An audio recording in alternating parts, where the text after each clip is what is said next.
ayuda económica.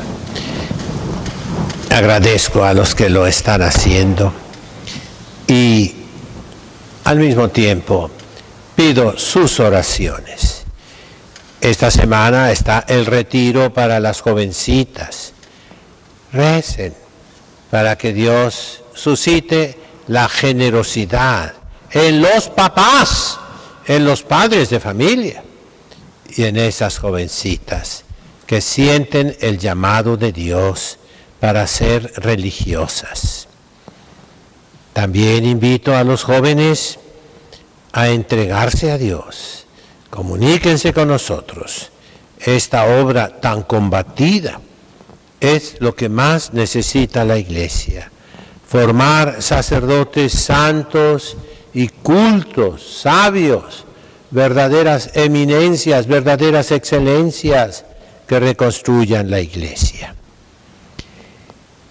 Entre los profetas hay dos que son muy simpáticos. Si ustedes leen, bueno, ustedes no deben hacerlo si no están preparados, ¿verdad? Pero los cardenales, arzobispos, obispos, los sacerdotes, los maestros de teología, los maestros de seminario, se supone que están capacitados para leer la literatura hebrea, que tiene muchas cosas malas, sí señor, muchas cosas contra nuestro Señor Jesucristo, está mal, pero que también en ese océano inmenso de literatura, se encuentran perlas preciosas. Déjenme hablarles del profeta Elías, fundador de la Orden del Carmen. Hoy es la Virgen del Carmen, 16 de julio. Y es aniversario de un documento fatídico que hizo el Papa Francisco contra la misa tradicional, contra el rito tradicional, con un título que, pues si no es burla, tiene que ser entonces un programa para todos los obispos, los defensores de la tradición. Así se debe traducir, traditionis custodes. Y el nuevo Papa León, ojalá que tomando ocasión de la fiesta de la Virgen del Carmen, nos dé ya la libertad a la que tenemos derecho en la Iglesia Católica los que amamos el rito tradicional. Si no, pues seguiremos en la cautividad, en la persecución, hasta que Dios mande un buen pastor que de verdad se dé cuenta qué es lo que está pasando en la Iglesia. Ese profeta simpático se llama Elías y fue un luchador, mató a todos los falsos profetas, 450, mantuvo a raya a los reyes del reino del norte de Israel, a la reina Jezabel, terrible, perseguidora de la verdadera fe. Pero también, cuando Dios mandó el castigo, que no lloviera 3 años y 6 meses, sobre todo Israel, y la gente se moría de hambre, finalmente, cuando llegó el término de ese castigo, va el profeta y ve desde el Monte Carmelo el horizonte para ver si va a llover o no. Y manda a su ayudante varias veces, hasta que regresa con la noticia, se ve una nubecita pequeñita allá en el horizonte. Y entonces manda decir al rey, corran, porque viene la lluvia y sus carros de guerra se van a atascar en el lodo. Y así pasó. Esa nubecita fue la bendición, fue el perdón del castigo que merecía el pueblo, que finalmente por obra de este profeta había dejado el pecado. Digo que es un profeta simpático porque en la Mishnah, en el Talmud, sobre todo en los midrashim de los judíos, y aquí vuelvo a decirles, yo no estoy haciendo propaganda de eso, estoy diciendo que los sacerdotes cultos, los obispos cultos, los cardenales cultos, al menos sepan que existe la literatura hebrea, judía. Y ahí se muestra al profeta Elías como el que ama al pueblo de Israel, el que se le aparece para evitar castigos, el que consuela, el que aconseja, el que en todas partes está presente, tanto que el sábado, en la cena del sábado, en cada casa judía, se debe dejar un lugar vacío para que ahí se siente el profeta Elías. Pues él es el fundador del Carmen. En esa nubecilla estaba prefigurada la Santísima Virgen María. Y con sus discípulos, él hizo escuela. Los hijos de los profetas se llamaban.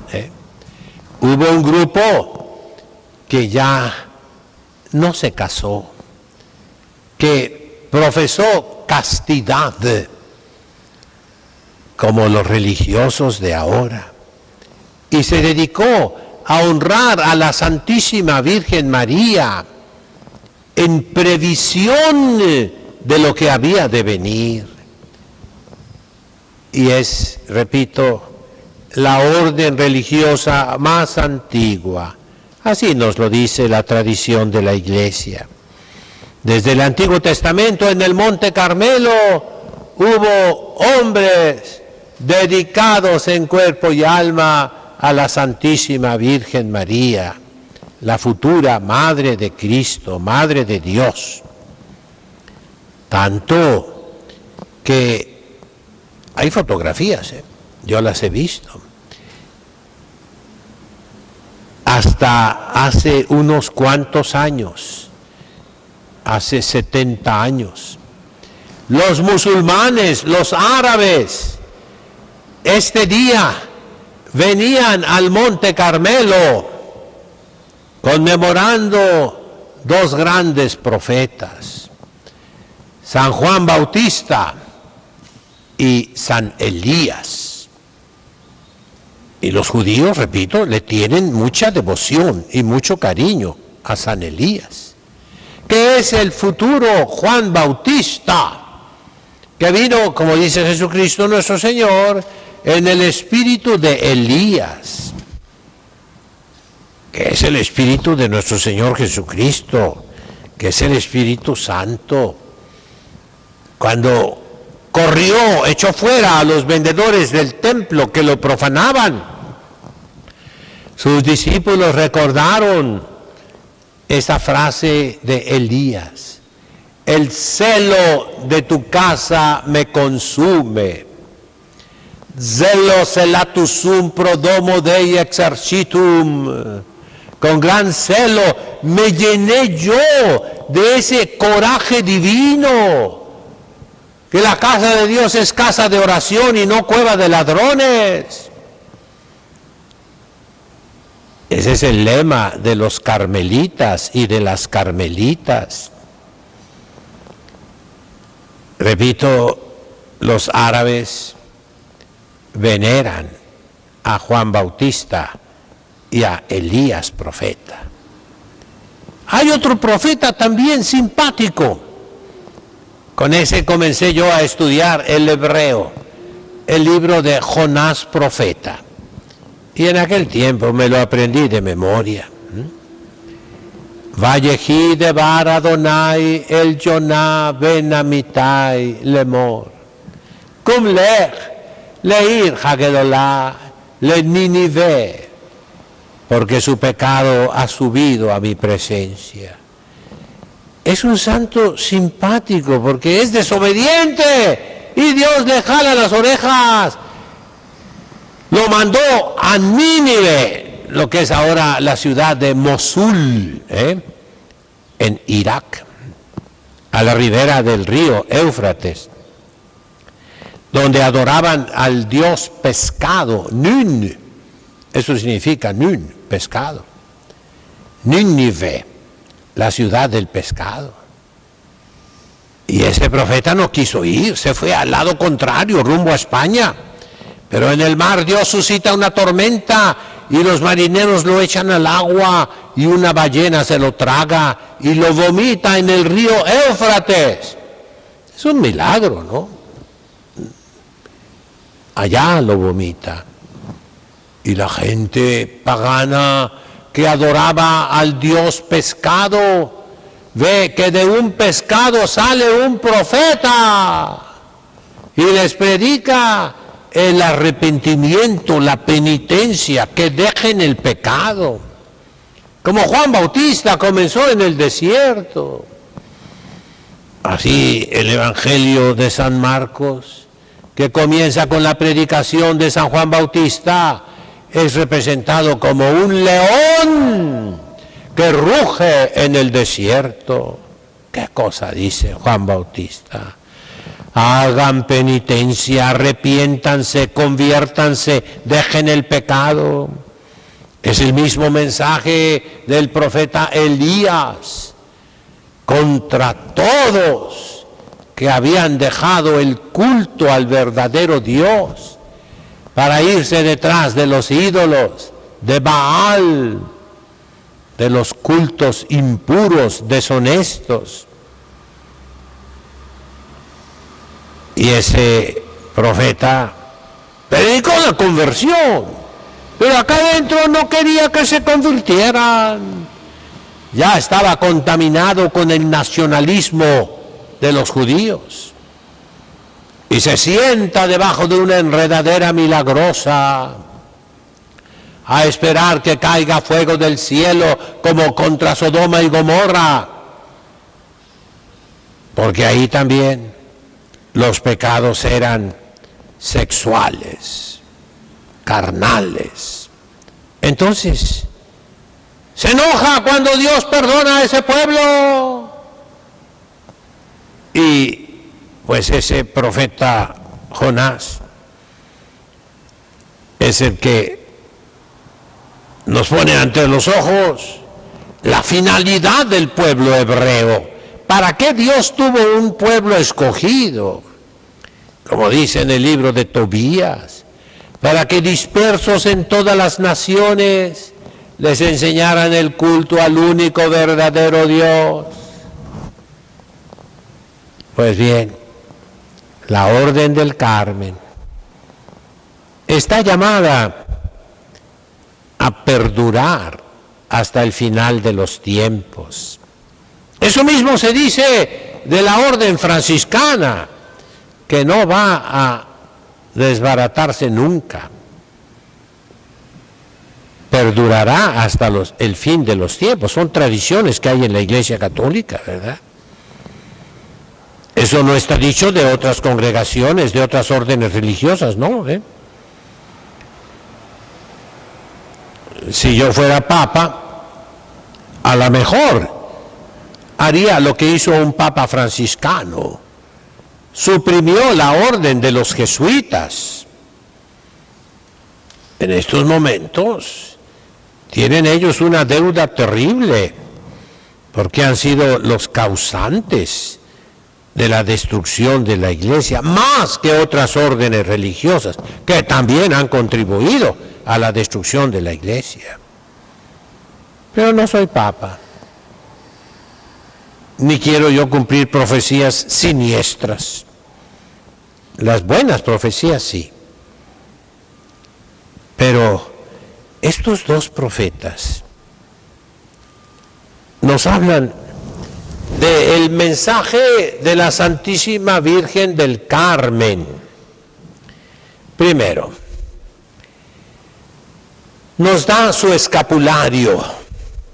En la Edad Media, a San Simón Stock, general de la Orden del Carmen, antigua, le entrega el escapulario, llevando la Virgen María a su Hijo Jesucristo nuestro Señor, que también lleva en sus manitas el escapulario. Con esas promesas, la más importante de todas es que no morirás en pecado mortal si llevas el escapulario, que ella te sacará del purgatorio el primer sábado después de tu muerte, si eres fiel al escapulario. El escapulario se puede suplir. Hay personas que no aguantan. Es un instrumento de penitencia. Pica. El escapulario pica. A mí me pica aquí, me pica atrás. Para eso es. Y hay gente que usa escapularios gigantescos, Pues les ha de picar terrible, ¿verdad? Bueno, así habrás ofendido a Dios en tu vida, ¿verdad? Hay, sin embargo, por concesión de los sumos pontífices, la medalla supletoria.